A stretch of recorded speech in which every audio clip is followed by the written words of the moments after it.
Loh, wis mulai dah. Bismillah. Assalamualaikum. Gimana kabarnya? Semoga sehat semua ya. Nah, teman-teman, jadi pada video kali ini saya ingin menceritakan sebuah kisah perjuangan salah satu tokoh pahlawan. Sama seperti video sebelumnya, yaitu tokoh pahlawan yang ada di mata uang pecahan.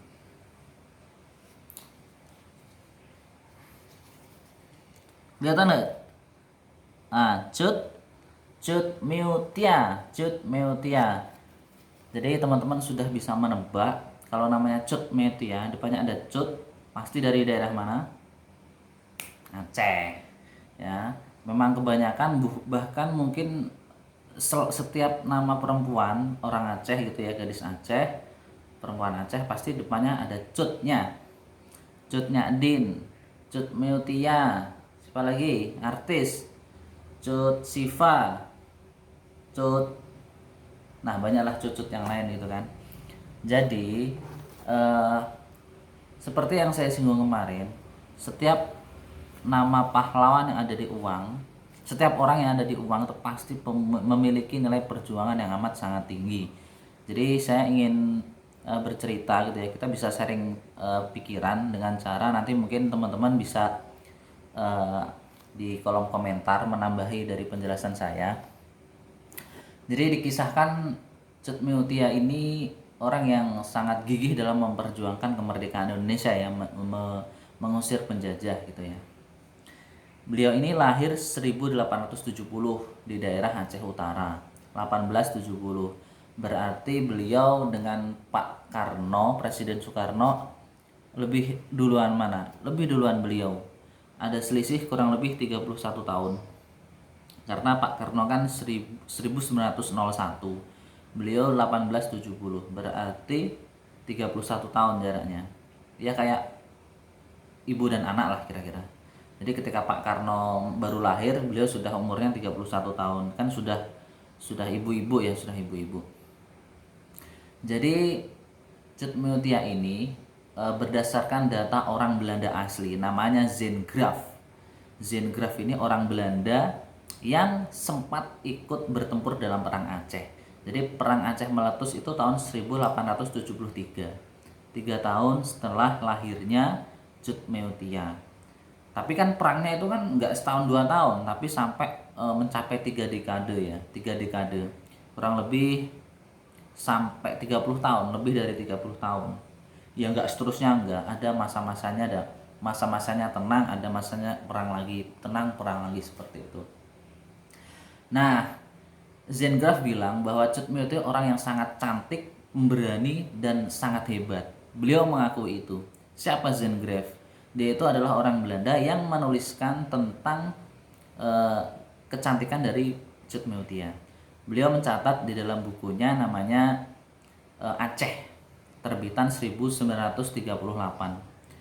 Beliau menuliskan bahwa Cut Meutia ini adalah eh, gadis yang sangat cantik, tidak cuma cantik parasnya tapi juga memiliki tubuh yang indah.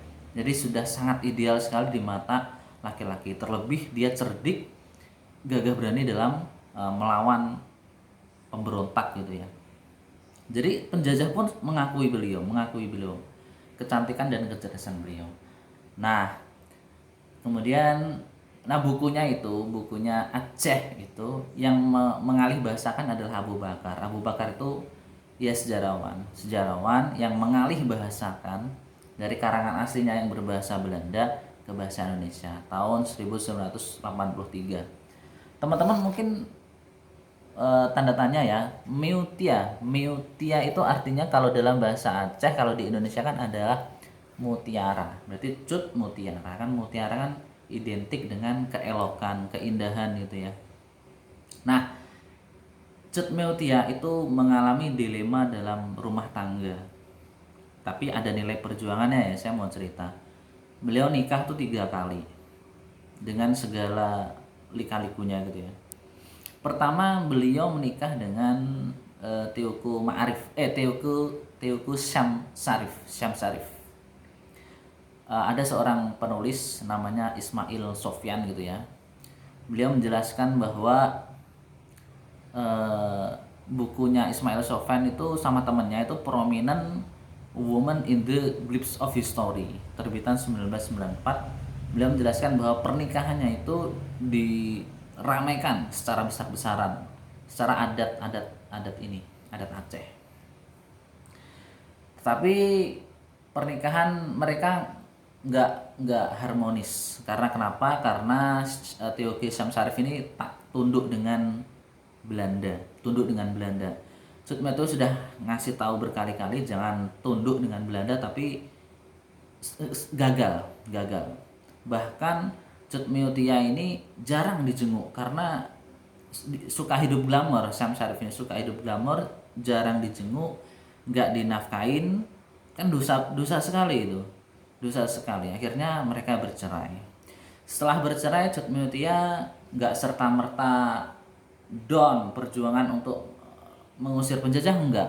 Bahkan semangatnya semakin menjadi-jadi untuk mengusir penjajah.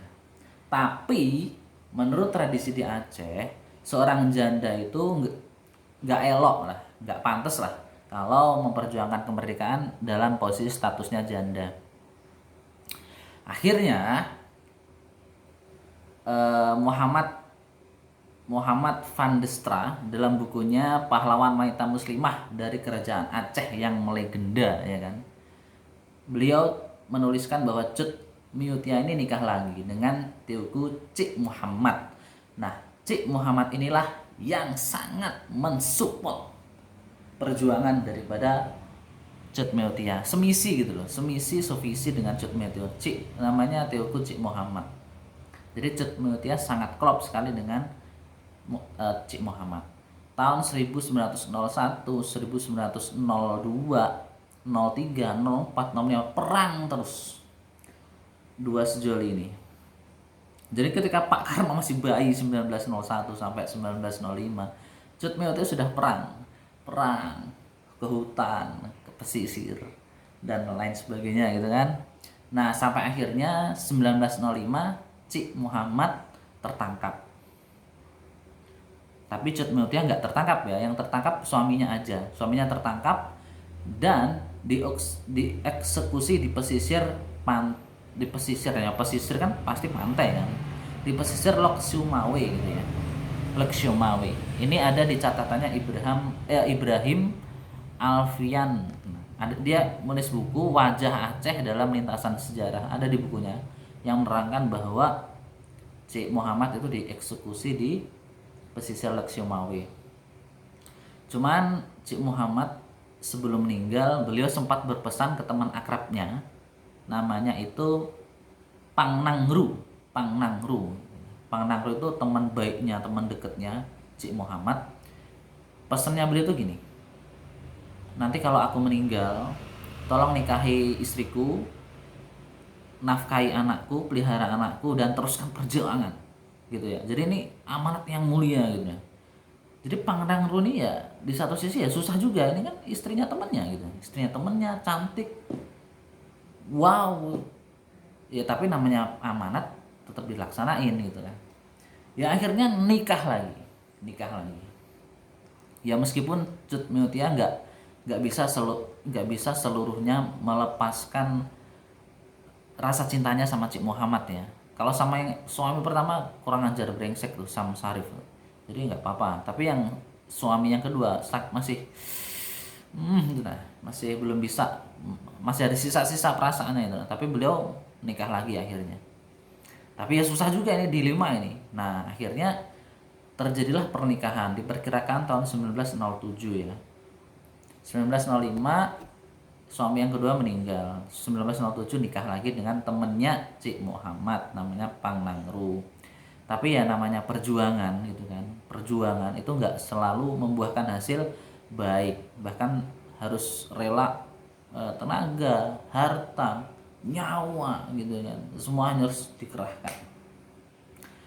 Dan ini sebanding sejalan dengan ketika dulu zaman orang Islam di Mekah melawan kafir Quraisy itu kan harus dengan tenaga, harta, semuanya harus dikerahkan, harus siap jihad fisabilillah.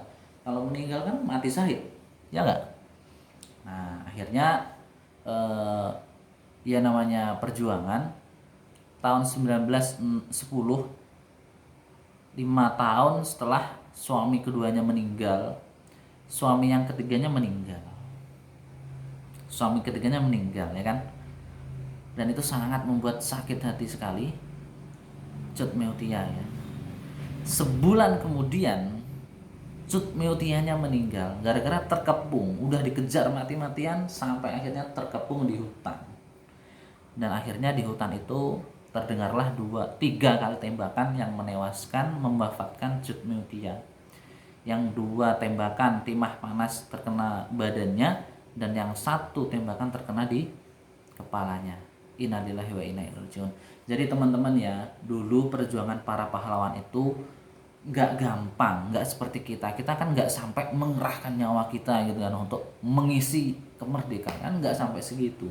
Sedangkan dulu pahlawan semuanya dikerahkan, mulai dari otak, pikiran gitu kan, harta, jiwa, raga, nyawa, semuanya dikerahkan untuk merebut kemerdekaan, jihad fisabilillah gitu ya. Jadi pesan yang bisa diambil dari video kali ini adalah marilah kita isi kemerdekaan dengan sisi-sisi yang positif, ya kan. Belajar agama, belajar ilmu pengetahuan, kita doakan orang tua kita yang menafkahi kita, kita doakan guru-guru kita yang memberikan ilmu kepada kita, kita doakan saudara-saudara kita, teman-teman kita, semuanya umat muslim muslimat di seluruh dunia. Dan mudah-mudahan saya minta tolong teman-teman untuk mendoakan beliau Cut Meutia, keluarganya, suaminya sudah meninggal, anaknya, keturunannya di Aceh, sahabat kerabat saudaranya yang turut serta memperjuangkan kemerdekaan Indonesia agar di akhirat menikmati hasilnya gitu kan, merasakan buah daripada perjuangannya. Dan semoga semuanya husnul khotimah, diampuni segala dosanya, cita-citanya tercapai, dikumpulkan dengan orang-orang soleh, dan semoga kita yang doakan juga terkena imbasnya yang positif-positif. Al-Fatihah.